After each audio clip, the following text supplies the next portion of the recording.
I'm Devin Kogan, and we are here at the 2019 EW Comic-Con studio presented by Toyota Corolla, and I am so excited to be here with the cast and EP of She-Ra.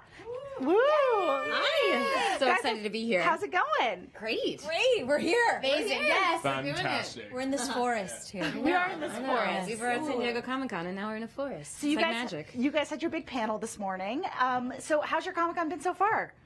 Busy. They kept us pretty busy. It's like we're going on all the gauntlet. We're talking to all the people. It's fun. It's like the Olympics of cons. is. This is truly like no one's gonna stop to help. Like everyone's just here to compete for people the are top prize. handing us Olympic water athletes. bottles and orange slices. Yeah, it's not for the Going faint to of the heart. next thing. Yeah. So you guys dropped so much cool info at your panel this morning. So I want to talk a little bit about season 3, which is on the horizon, and I know I'm super excited about it. So tell me, so we just got the new trailer, and we know that, the show will be venturing into the Crimson Wastes. So what can you tell me about kind of what to expect? So the Crimson Waste is, as far as our characters know, it's completely deserted. It's a dead zone. Everyone who goes there, no one comes back. So they're venturing into it. It's this really dangerous mission for them. But then they find out that it actually is occupied. It's actually has a really, really rich subculture going on there. So they meet all kinds of new characters. There are all kinds of mysteries buried under the sand. Ancient things that happened in the time of the first ones. And, Adora's trying to find out more about who she is and where she came from and what her destiny is. And so they're out there looking for answers. And they find Catra, who is out there just looking to tear things up. Looking to destroy. Yeah, And they also find Geena Davis. And Geena Davis. That is one of the things I want to ask you about. You got Geena Davis, and she's Huntara in Yes. this. She sure is. She's purple and like 8 feet tall, and it's great. And her abs are incredible, and it's awesome. So how did you get Geena Davis? How did she get to be involved with this? So Geena Davis runs the Geena Davis Institute for gender parity, and she was at DreamWorks doing a talk and did this amazing power move where she's just like, oh, by the way, DreamWorks, I'm available for any voiceover work you might have.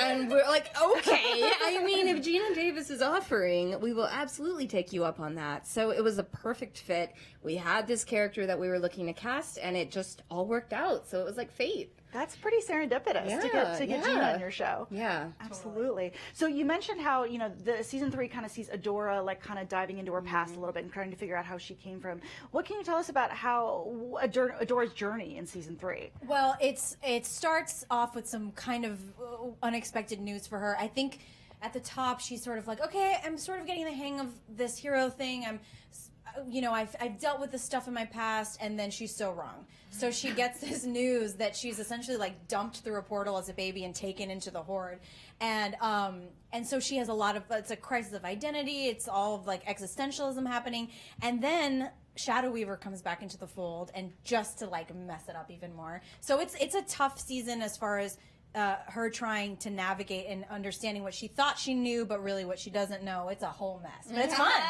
Yeah, so it sounds like a lot of people are wreaking havoc. We got Shadow Weaver, we got Catra, everybody's just making mischief. Yeah.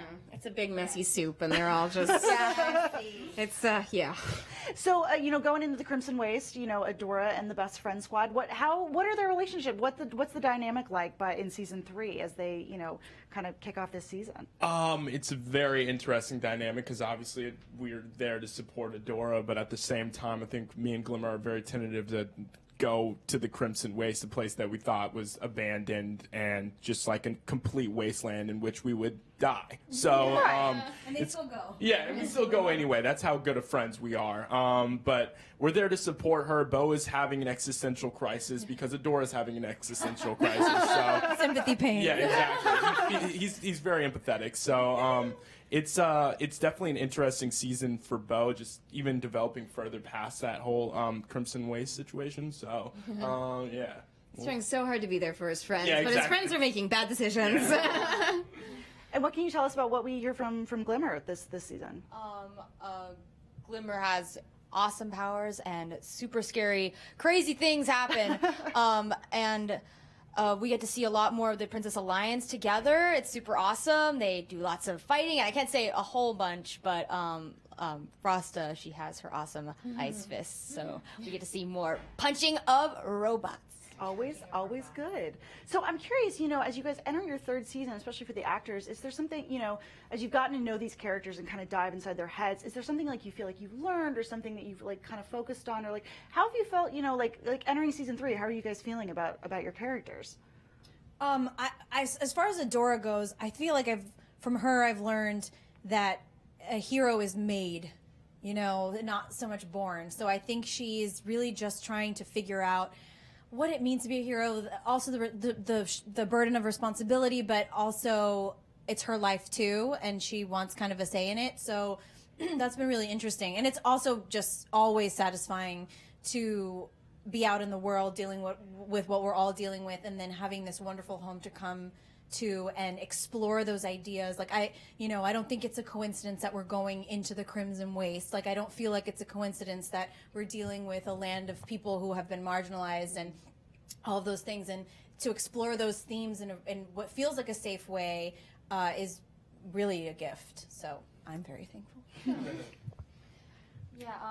You want to go? No, you can go. Okay. I think that Frosta, you get to see a lot more of the Princess Alliance, like, coming together to fight. And I can't say too much because it's all spoilers. We're all, like, struggling for nuggets to tell everyone because it's so crazy that everything's a spoiler. But let's just say it's fierce and crazy. That's a fun place to be. Yeah, definitely learned a lot from Beau as a character. He's super supportive of his friends. He's a good guy, which is nice. He's very high energy and just a lot of fun to play. So stepping into the booth definitely feels like a release. You just get to yell at a mic in your pajamas. Like, this is the best. Let that crack out. Yeah, exactly. Yeah, let the voice crack out real quick. So it's nice to have a character like that and kind of an outlet. I really feel like She-Ra is just like a break because sometimes the world is a little bit stressful. So. Yeah. That's a nice place to be. Yeah. All right, great. Well, thank you guys so much for stopping by. Thank you so much for having us. Thank you. So stay tuned to EW throughout the rest of the weekend for more Comic-Con coverage. We're gonna make a